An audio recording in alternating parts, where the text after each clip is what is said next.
नमस्कार दोस्तों, स्वागत है आपका हमारे YouTube channel Pallavi coaching classes में। हम पढ़ रहे हैं शिक्षण विधियाँ, जिसमें हमारी पहली क्लास मतलब 2 क्लास हो चुकी हैं। आज ये हमारी तीसरी क्लास है। आइए देखते हैं पहला क्वेश्चन इसमें। माध्यमिक स्तर पर अंकगणित शिक्षण विधि है। तो माध्यमिक स्तर पर पूछा है अंकगणित शिक्षण विधि कौन सी है इनमें से। ऑप्शन है प्रायोगिक विधि, दूसरा है विश्लेषण व संश्लेषण विधि, तीसरा है आगमन निगमन विधि, चौथा है ये सभी।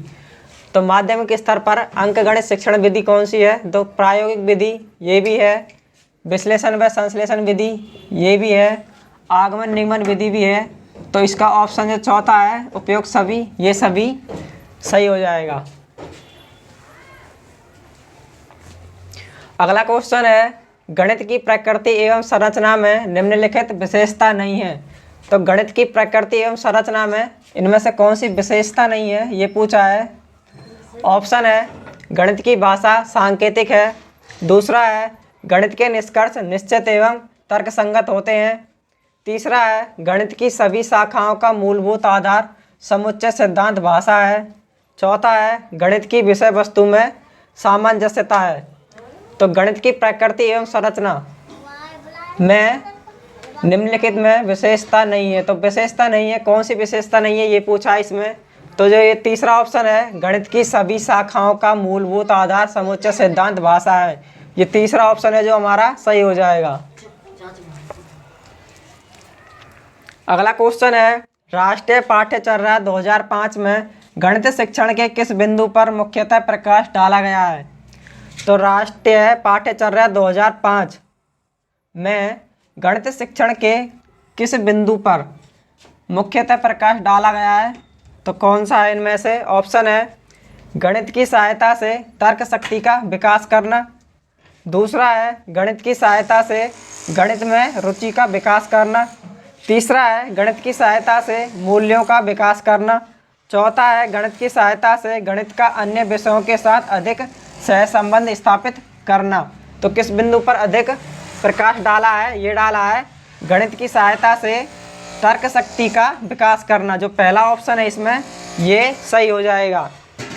अगला क्वेश्चन है एक विद्यार्थी एक समस्या से प्रासंगिक अनेक उत्तर प्रस्तुत करता है तो दर्शाता है।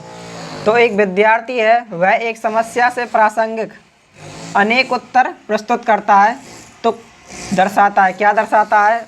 ऑप्शन है मौलिकता, दूसरा है प्रवाहिता, तीसरा है लचीलापन और चौथा है विस्तारता। तो क्या दर्शाता है, ये दर्शाता है विस्तारता को। चौथा ऑप्शन है जो सही हो जाएगा। अगला क्वेश्चन है गणित शिक्षण में विश्लेषण विधि के लिए कौन सा शिक्षण सूत्र सर्वाधिक उपयुक्त है। ऑप्शन है अज्ञात से ज्ञात, ज्ञात से अज्ञात, विशिष्ट से सामान्य या सामान्य से विशिष्ट। तो शिक्षण विधि में विश्लेषण विधि के लिए कौन सा शिक्षण सूत्र सर्वाधिक उपयुक्त है। तो विशिष्ट से सामान्य जो है तीसरे नंबर का, ये सर्वाधिक उपयुक्त है। तो तीसरा ऑप्शन है जो इसमें सही हो जाएगा। अगला क्वेश्चन है माध्यमिक स्तर पर ज्यामिति शिक्षण के लिए कौन सी शिक्षण विधि सर्वाधिक उपयुक्त रहेगी। ऑप्शन है आगमन निगमन विधि, दूसरा है विश्लेषण संश्लेषण विधि, तीसरा है प्रायोजना विधि, चौथा है समस्या समाधान विधि। तो माध्यमिक स्तर पर ज्यामिति शिक्षण के लिए कौन सी शिक्षण विधि सर्वाधिक उपयुक्त रहेगी। इसमें विश्लेषण संश्लेषण विधि जो है दूसरे नंबर की, ये सर्वाधिक उपयुक्त रहेगी। अगला क्वेश्चन है आगमन विधि सोपानों का उचित क्रम दिए गए विकल्पों में से चयन कीजिए। ऑप्शन है उदाहरण, निरीक्षण, सामान्यीकरण, सत्यापन, दूसरा है निरीक्षण, उदाहरण, सामान्यीकरण, सत्यापन, तीसरा है सत्यापन, सामान्यीकरण, निरीक्षण, उदाहरण, चौथा है सामान्यीकरण, सत्यापन, उदाहरण और निरीक्षण। तो आगमन विधि के सोपानों का उचित क्रम पूछा है इसमें। तो ये जो पहला है उदाहरण, निरीक्षण, सामान्यीकरण और सत्यापन, जो पहला ऑप्शन जो है ये सही हो जाएगा। अगला क्वेश्चन है समस्या समाधान विधि अच्छी विधि है क्योंकि। ऑप्शन है इस विधि से विद्यार्थियों में वैज्ञानिक अभिवृत्ति का विकास होता है, दूसरा है पाठ्यचर्या समझकर समाप्त की जा सकती है, तीसरा है शिक्षक को किसी प्रश्न को हल करने की आवश्यकता नहीं होती।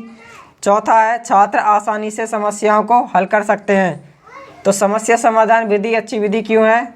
क्योंकि इस विधि से विद्यार्थियों में वैज्ञानिक अभिवृत्ति का विकास होता है। पहला ऑप्शन जो है इसका सही हो जाएगा। अगला क्वेश्चन है सामान्यतः विद्यार्थियों की गणित सीखने में रुचि नहीं है, क्यों? ऑप्शन है अध्यापक दैनिक जीवन में इस विषय की उपयोगिता नहीं बताते। दूसरा है अध्यापक इस विषय के आधारभूत संप्रदाय पढ़ाने में पर्याप्त समय नहीं देते हैं। तीसरा है गणितीय संकेत गणितीय भाषा पर ज़्यादा हावी हैं। चौथा है गणितीय अधिगम पूर्णतः बौद्धिक क्रिया है। तो सामान्यतः विद्यार्थियों की गणित सीखने में रुचि नहीं है, क्यों नहीं है? क्योंकि अध्यापक इस विषय के आधारभूत संप्रदाय पढ़ाने में पर्याप्त समय नहीं देते हैं। जो दूसरा ऑप्शन है ये इसका सही हो जाएगा। अगला है मूल्यांकन का क्या अर्थ है? अब इसमें पूछा है कि मूल्यांकन का अर्थ क्या है। ऑप्शन है जांचना, दूसरा है परखना, तीसरा है परीक्षा करना, चौथा है निर्णय देना। तो मूल्यांकन का अर्थ क्या है? मूल्यांकन का अर्थ होता है परखना। दूसरा ऑप्शन जो है इसका ये सही हो जाएगा। अगला क्वेश्चन है सामान्य से विशिष्ट की ओर का सिद्धांत किस विधि में लागू होता है?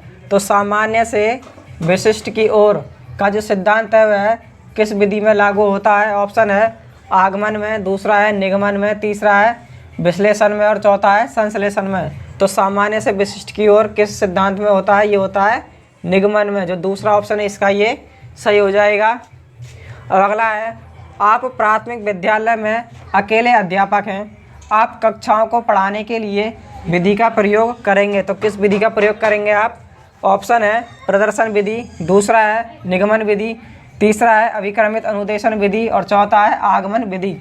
तो आप प्राथमिक विद्यालय में अकेले अध्यापक हैं, आप कक्षा को पढ़ाने के लिए जिस विधि का उपयोग करेंगे वह कौन सी है? तो वह है अभिक्रमित अनुदेशन विधि। जो तीसरा ऑप्शन है इसका ये सही हो जाएगा। अगला क्वेश्चन है निष्पत्ति परीक्षाओं का सबसे अधिक उपयोग है।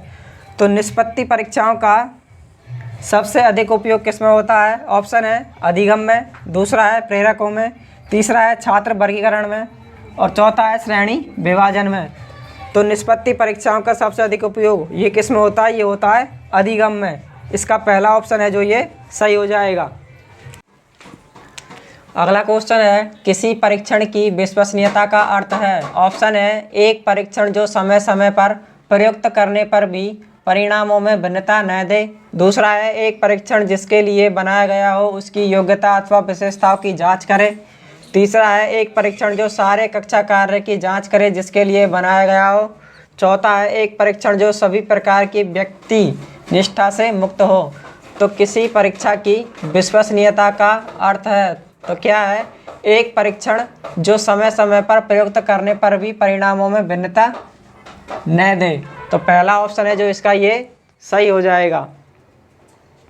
अगला क्वेश्चन है दिए गए विषय वस्तु में से पदों तथ्यों संप्रत्ययों को पहचान कर तार्किक क्रम में जमाते हुए अधिगम बिंदुओं का निर्माण करना यह प्रक्रिया कहलाती है।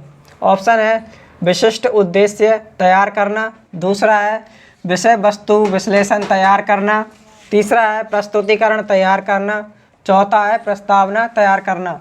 तो दिए गए विषय वस्तु में से पदों तथ्यों संप्रत्ययों को पहचान कर तार्किक क्रम में जमाते हुए अधिगम बिंदुओं का निर्माण करना यह प्रक्रिया क्या कहलाती है? यह कहलाती है विशिष्ट उद्देश्य तैयार करना। पहला ऑप्शन है जो इसका ये सही हो जाएगा। अगला क्वेश्चन है ईंट का उपयोग निम्न में से किसके क्षेत्रफल को निकालने में सहायक सामग्री के रूप में सही ढंग से प्रयोग किया जाना चाहिए? ऑप्शन है आयत, वर्ग, घनाभ या चतुर्भुज। तो ईंट का उपयोग निम्न में से किसके क्षेत्रफल को निकालने में सहायक सामग्री के रूप में सही ढंग से प्रयोग किया जाना चाहिए? तो ये किसके लिए किया जाना चाहिए? ये किया जाना चाहिए घनाभ के लिए। तीसरा ऑप्शन है जो इसका ये सही हो जाएगा। अगला क्वेश्चन है समस्या समाधान में 5 पदों को सम्मिलित करने का सुझाव सर्वप्रथम किसने दिया? ऑप्शन है न्यूटन, दूसरा है रामानुजम, तीसरा है भास्कराचार्य, चौथा है जॉन डीवी।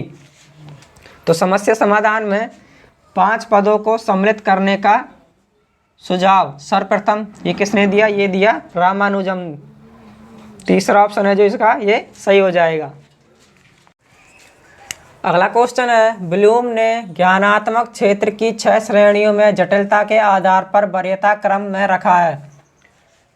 ऑप्शन है ज्ञान, बोध, विश्लेषण, संश्लेषण, प्रयोग तथा मूल्यांकन। दूसरा है ज्ञान, विश्लेषण, संश्लेषण, बोध, प्रयोग तथा मूल्यांकन। तीसरा है ज्ञान, बोध, प्रयोग, विश्लेषण, संश्लेषण तथा मूल्यांकन। और चौथा है ज्ञान, बोध, प्रयोग, संश्लेषण, विश्लेषण तथा मूल्यांकन। तो ब्लूम ने ज्ञानात्मक क्षेत्र की 6 श्रेणियों में जटिलता के आधार पर वरीयता क्रम, इसमें वरीयता क्रम पूछा है कौन सा है, तो ज्ञान, बोध, प्रयोग, विश्लेषण, संश्लेषण तथा मूल्यांकन, जो तीसरा ऑप्शन है हमारा इसमें ये सही हो जाएगा। अगला क्वेश्चन है, शिक्षा में कार्यरत संस्थाओं को किस प्रकार के कार्यक्रम अत्यधिक कराने चाहिए। ऑप्शन है सामान्य शिक्षा, दूसरा है पाठ्य वस्तु विशेषज्ञता, तीसरा है व्यावसायिक शिक्षा और चौथा है गृह निर्माण। तो शिक्षा में कार्यरत संस्थाओं को किस प्रकार के कार्यक्रम अत्यधिक कराने चाहिए। तो कैसे कार्यक्रम कराने चाहिए इनको, ये कराने चाहिए पाठ्य वस्तु विशेषज्ञता। दूसरा ऑप्शन है जो हमारा ये सही हो जाएगा। अगला क्वेश्चन है, यदि एक परीक्षण को एक समूह पर 2 या 3 बार किया जाए तथा हर बार समूह के छात्रों के अंकों में निश्चितता रहे तो उसमें कौन सी विशेषता निहित है। ऑप्शन है वस्तुनिष्ठता, दूसरा है विश्वसनीयता, तीसरा है विवेदनशीलता, चौथा है वैध। तो एक परीक्षण को एक समूह पर 2 या 3 बार किया जाए तथा हर बार समूह के छात्रों के अंक निश्चित रहें तो उसमें कौन सी विशेषता निहित है। तो कौन सी विशेषता निहित होगी उसमें, वो रहेगा विवेदनशीलता। तो तीसरा ऑप्शन है जो इसका ये सही हो जाएगा। तो ये थे आज के हमारे क्वेश्चन। आशा है आपको अच्छे से समझ में आ गए होंगे। हमारी इस वीडियो को ज़्यादा से ज़्यादा शेयर करें, लाइक करें और साथ के साथ हमारे चैनल को सब्सक्राइब भी कर लें। धन्यवाद।